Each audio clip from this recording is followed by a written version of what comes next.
विशेला है। कनेर का फूल सुगंध नहीं है, कनेर के पुष्प में कोई सुगंध नहीं, कोई तत्व नहीं। पड़ा है, केतकी हंस रही है, केवड़ा हंस रहा है, चंपा हंस रहा है। दुनिया के लोग जिस पर हंसते हैं, दुनिया के लोग जिस पर उंगली उठाते हैं, दुनिया के लोग जिससे नफरत करते हैं, मेरा महादेव उससे प्रेम करता है, मेरा महादेव उसको प्यार दे दिया धक्का किसी। दुनिया के लोग जिससे नफरत करते हैं, दुनिया के लोग जिसको धिक्कार देते हैं, धतूरे को कौन पूछे, कांटे वाले पौधे को कौन पूछे, कनेर को कौन पूछे। कोई पशु पक्षी नहीं खाता कनेर को। विष भरा है, आंकड़े में विष भरा है, मंदार में विष भरा है। समी के पत्ते कांटों में पैदा होते हैं, बेलपत्री का पत्ता कांटों में पैदा होता है। सब में कुछ ना कुछ दोष है, फिर भी मेरा महादेव उनको स्वीकार करा हुआ है। मेरा महादेव उसको स्वीकार, दोष है, वो दोष दुनिया को दिखता होगा। लोग कहते होंगे बेलपत्री में कांटे हैं, समी के पत्ते में कांटे हैं। लोग कहते होंगे कनेर जहरीला है, शंकर जी को चढ़ाना नहीं चाहिए, धतूरे में कांटे हैं, भांग में ऐसा है, उसमें ऐसा है। दुनिया के लोग इनमें दोष देखेंगे, पर मेरा महादेव दोष में भी कुछ अच्छा देख लेता है। नारद जी ने देखा, सब हंस रहे थे। कनेर के पुष्प को नारद जी ने तोड़ा। तोड़ते तोड़ते आकाश मार्ग से नारद जाते जाते उस कनेर के पुष्प को एक कैलाश की शिला पर रख दिए। कैलाश की शिला पर वो कनेर का पुष्प रखा था, उस कनेर के पुष्प को भृंगी ने उठा लिया। भृंगी ने,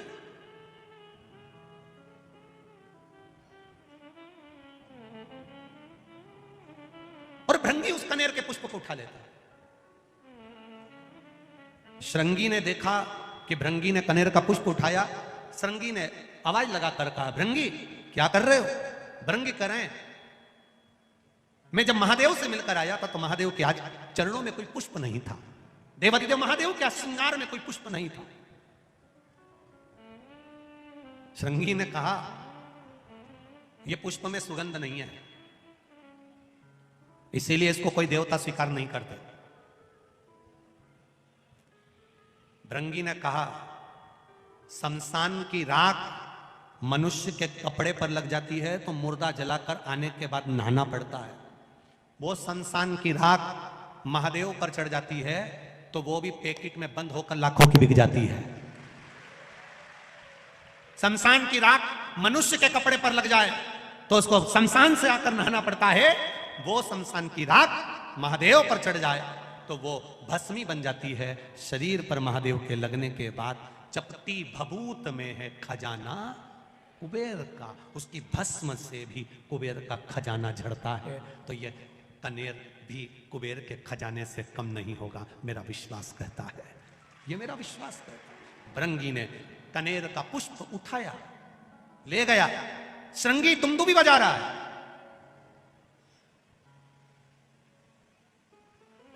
श्रृंगी दुमदुमी बजा रहा है। देवी भागवत कह रही है, कुर्म पुराण कह रही है, कुर्म पुराण का 24वां अध्याय कह रहा है।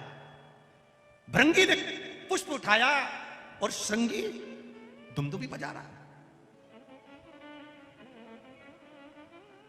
दुमदुमी, अब जैसी दुमदुमी बजना चालू हुई तो पूरे कैलाश में चर्चा हो गई। ऐसा लग रहा है कि कुछ जरूर हुआ है, इतनी दुमदुमी बज रही तो जरूर कुछ हुआ है। अब हुआ क्या है पता करो। माता पार्वती जी ने गणेश जी को भेजा, माता पार्वती जी ने कार्तिकेय को भेजा। माता पार्वती जी ने जब गणेश कार्तिकेय को भेजा तो गणेश जी महाराज ने अपनी सूंड में जल भरकर ऊपर की ओर फेंका। देवताओं को लगा जरूर कोई बात है। सारे देवता आकर खड़े हुए। हुआ क्या है? दुमदुमी अचानक क्यों बजने लगे? अपने गांव में अचानक ढोल बजने लगे तो पता तो करना पड़ेगा कि हुआ क्या है, किसके घर छोरा हुआ, किसके यहाँ शादी हुई, किसके यहाँ क्या हुआ। तो मालूम पड़े कि साहब ना तो छोरा हुआ ना शादी हुई, फिर ढोल क्यों बजे? तो के साहब वो मांगने वाला कोई आया है तो वो आटा मांग रिया है तो ढोल बजा रिया। तो क्या मांगने के लिए ढोल की क्या जरूरत पड़ गई? तो क्या लोगों की बेल बजाओ तो गाली दे, ढोल बजाओ तो ताली बजाओ, तो इसलिए ढोल बजा। तो इसने आखिर बात क्या है? दुमदुमी बजी तो क्यों बजी? दुमदुमी बजने का कारण क्या है? जो दुमदुमी का नाद पड़ा सारे देवता आकर खड़े हो गए। इतने में भृंगी ने एक कनेर का पुष्प मात्र कनेर का जिसमें विष भरा हुआ है, किसी काम का नहीं, जिसमें सुगंध तक नहीं है, जो कोई काम का नहीं था, उस कनेर के पुष्प को भृंगी ने देवाधिदेव महादेव के चरणों में जैसे ही रखा, पार्वती जी ने उस पुष्प को देखा, देखकर विचार करा, जो भी सुगंधित पुष्प आता था शिव जी के ऊपर चढ़ता था, भले इसमें विष भरा है, क्यों ना ये भी शिव पे चढ़े। पार्वती जी ने उठाकर शंकर भगवान के कानों में उस पुष्प को लगा दिया।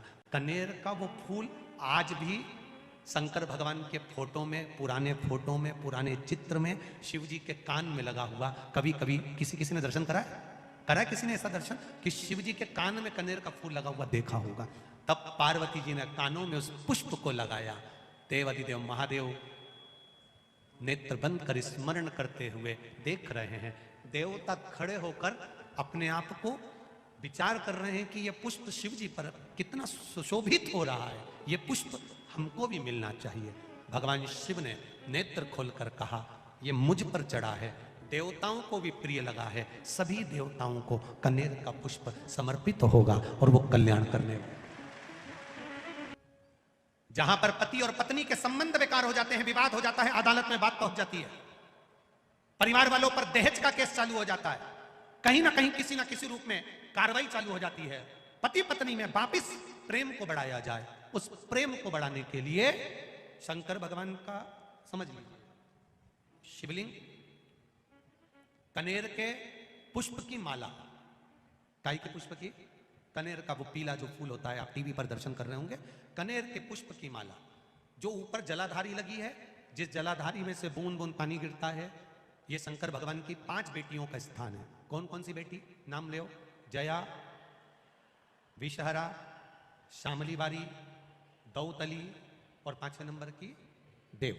ये शिव जी की 5 लड़की है जो पानी बूंद बूंद नीचे गिरा रही है।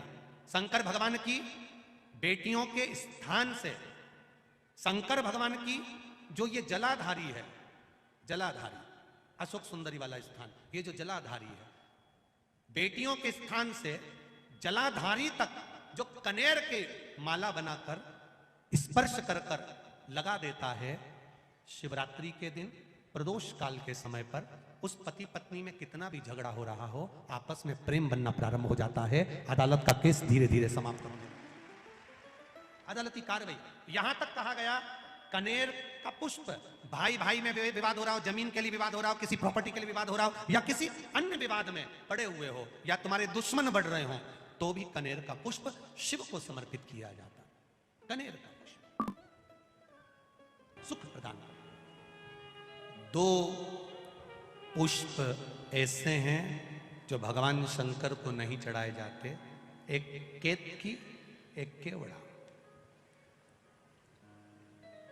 और चंपा भी भगवान शंकर को चढ़ती है, पूरे साल नहीं चढ़ती, केवल भादों के महीने में चढ़ती है, उसके सिवाय नहीं चढ़ती।